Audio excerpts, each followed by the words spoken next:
बिस्मिल्लाहिर्रहमानिर्रहीम। अस्सलाम वालेकुम स्टूडेंट्स, मैं सर कमर और आप देख रहे हैं कमर एकेडमी। स्टूडेंट्स, आज हमारा नॉन प्रॉफिट का नेक्स्ट लेक्चर होगा, तो हम क्वेश्चन को पढ़ते हैं और फिर इसको सॉल्व करते हैं। क्वेश्चन नंबर 4 है, following is the receipts and payments account of an officer club for the year ended 31 दिसंबर 2016। तो स्टूडेंट्स, पहले हम फॉर्मेट बना चुके हैं। यहाँ question number 4, officers club income and expenditure account for the year ended, expenditure rupees, income rupees. Okay, पहले point पे आते हैं जो कि हमारे पास कह रहे हैं opening balance. Students, opening balance हमारा क्या होता है? कैश। तो कैश हमारा एसेट है, वो इसमें कहीं भी नहीं आएगा। नेक्स्ट, सब्सक्रिप्शन जो कि हमारे लिए क्या होती है?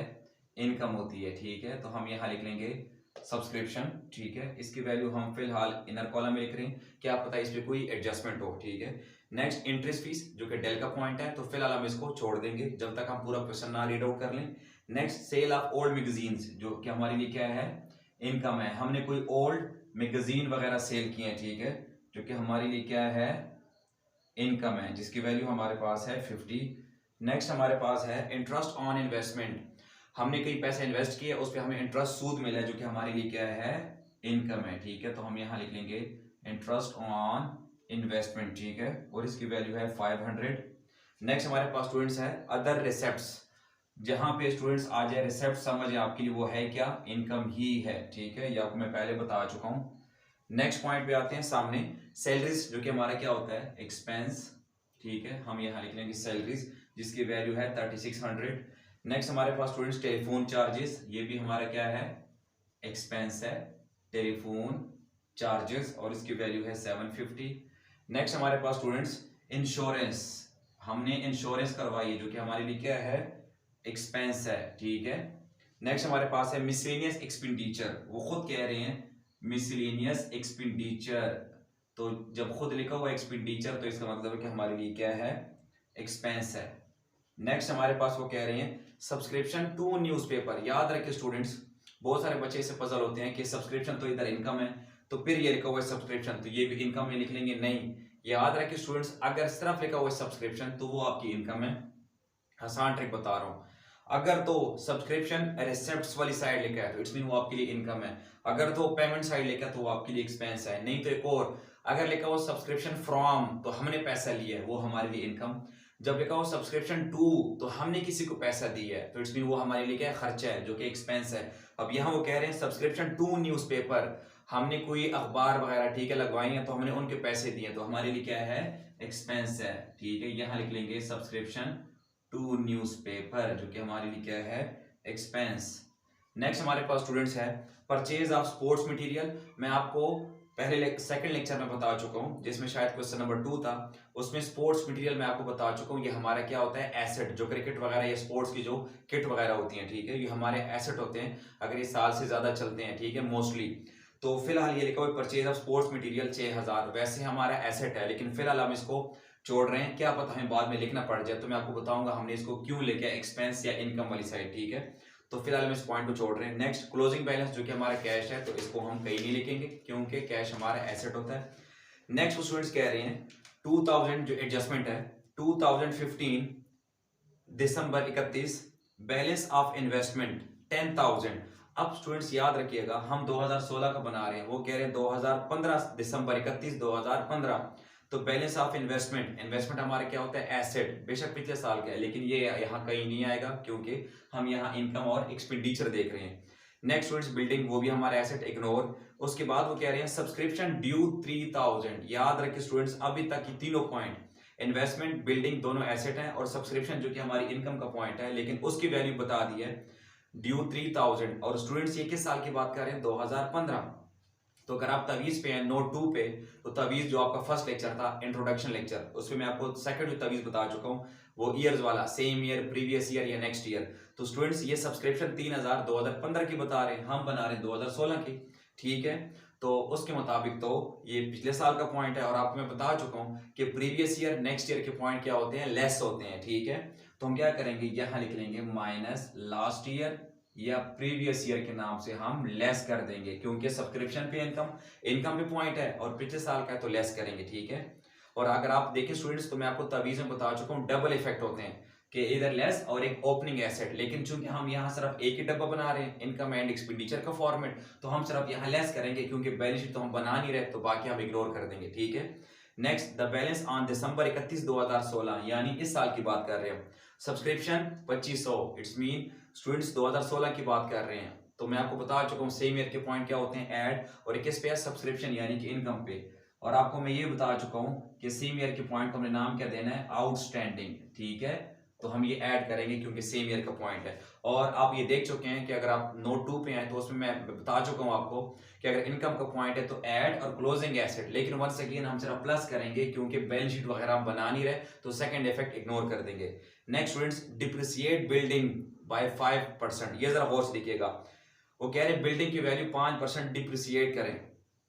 ऊपर अगर आप देखें एडजस्टमेंट जहां शुरू हुई है, दिसंबर 31 2015, balance of investment 10,000, building 25,000।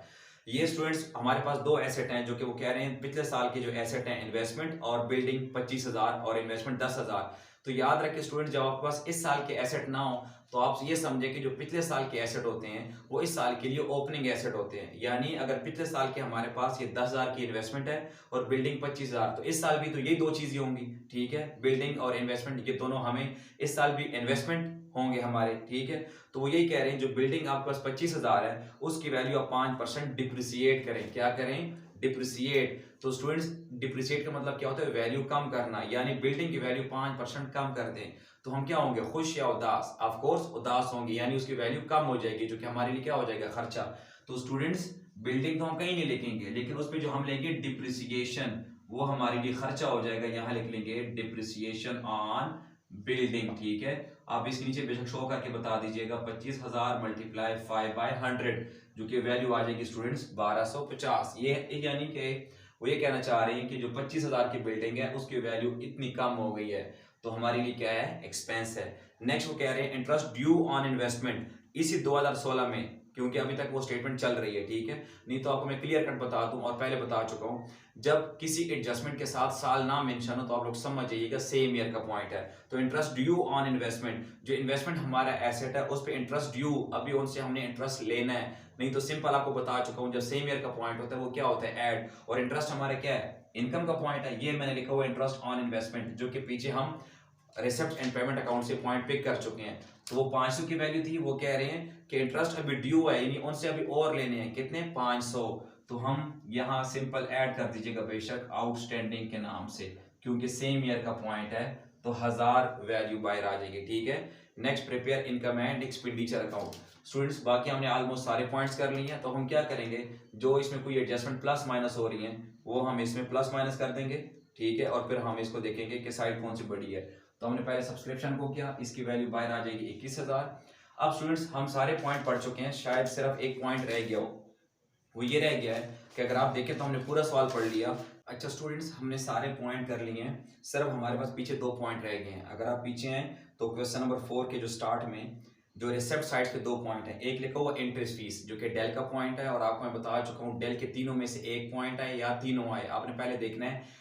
Fund या कैपिटलाइज तो कहीं नहीं लिखा, अब नहीं लिखा, तो इंटरेस्ट फीस हमारे लिए क्या हो जाएगी, इनकम हो जाएगी, ठीक है। तो हम यहाँ लिख लेंगे 1300। उसके बाद स्टूडेंट्स आप लोग आ जाएं पेमेंट साइड पे, एक पॉइंट है परचेज ऑफ स्पोर्ट्स मटेरियल 6000। याद रखें स्टूडेंट्स, आपका जो क्वेश्चन नंबर 2 का लेक्चर था उसमें हम एक पॉइंट पढ़ चुके हैं परचेज ऑफ स्पोर्ट्स मटेरियल, और उसमें एडजस्टमेंट के नीचे लिखा हुआ था कि स्पोर्ट्स मटेरियल की वैल्यू अब 4000 रह गई है, जबकि ऊपर डब्बे में 5000 थी, तो 1000 वैल्यू कम हो गई थी। तो हमने 1000 को यहाँ डिप्रिसिएशन के नाम से एक्सपेंस वाली साइड लिखा था, ठीक है, क्योंकि मैंने आपको बताया था कि स्पोर्ट्स मटेरियल हमारा एसेट है। लेकिन यहाँ स्टूडेंट्स अब परचेज ऑफ स्पोर्ट्स मटेरियल देखा जाए तो ये तो हमारा एसेट है, कहीं भी नहीं आना चाहिए, लेकिन मैं इसको यहाँ लिख रहा हूँ एक्सपेंस वाली साइड, ठीक है।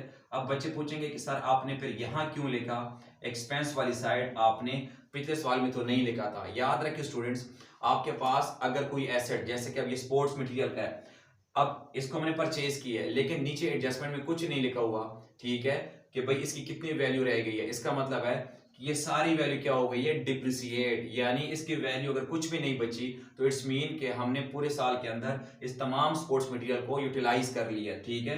तो आप बेशक इस नाम से लिख लें या लिख लें डिप्रिसिएशन ऑन स्पोर्ट्स मटेरियल के नाम से, ठीक है, यही वैल्यू फिर बेशक बाहर लिख लीजिएगा। इन दोनों में से आप कोई भी स्टेटमेंट लिख सकते हैं। इट्स मीन हमने सारा स्पोर्ट्स मटेरियल को क्या कर लिया, यूटिलाइज कर लिया है, तो उसकी वैल्यू क्या हो गई, खत्म हो गई, जो कि हमारे लिए क्या बन गया, एक्सपेंस बन गया।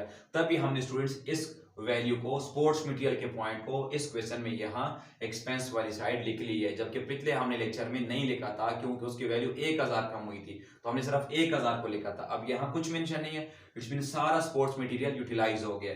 ठीक है स्टूडेंट्स, अब हम क्या करेंगे, यहाँ सारे पॉइंट्स क्लियर होने के बाद अब देखना यह है कि साइड कौन सी बड़ी है, तो फिर हम उसमें हम प्लस माइनस करेंगे। ठीक है, तो हम क्या करते हैं स्टूडेंट्स कि हम पहले इनकम वाली साइड को प्लस कर लेते हैं।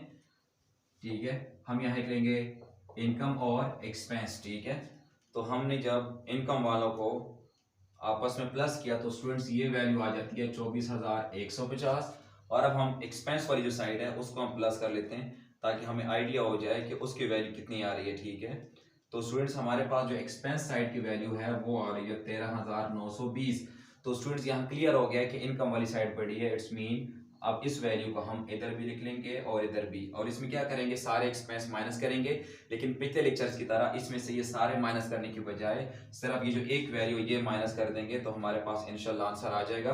और स्टूडेंट्स ये हमारे पास आंसर आ गया 10,230, और इसको हम क्या नाम देंगे, सरप्लस। ठीक है स्टूडेंट्स, क्योंकि हमारे पास इनकम वाली साइड बड़ी है। और स्टूडेंट्स यहाँ तक हमारा लेक्चर भी कंप्लीट हो गया है। उम्मीद करता हूँ आपको इस लेक्चर की भी समझ आ गई होगी।